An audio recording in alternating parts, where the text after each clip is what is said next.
গড়িয়ার তেঁতুলতলায় প্রকাশ্যে খুন, মহিলাকে খুন করে আত্মঘাতী যুবক।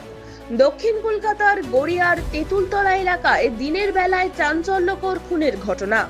মৃতার নাম রূপবাণী দাস, বয়স 50। তার স্বামী অনুপ কুমার দাস।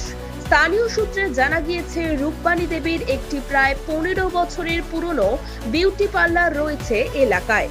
আজ দুপুর প্রায় 12টা 5 মিনিট নাগাদ স্বামী তাকে পার্লারের সামনে নামিয়ে দিয়ে যান। এরপর প্রায় 12টা 45 মিনিট নাগাদ পার্লার থেকে ফোন যায় বাড়িতে, জানানো হয় ভিতরে মারামারি চলছে।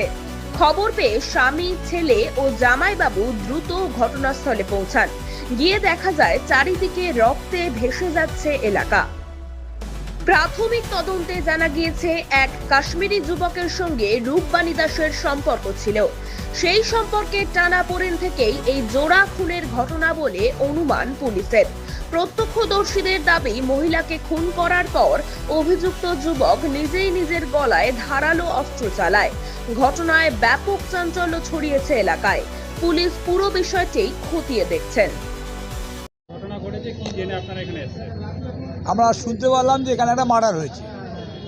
খবর প্রথমে শুনলাম একটা, তারপরে এখানে আসলাম স্পটে আসার পরে যেটা দেখলাম সেটা মার্ডার বলা মুশকিল।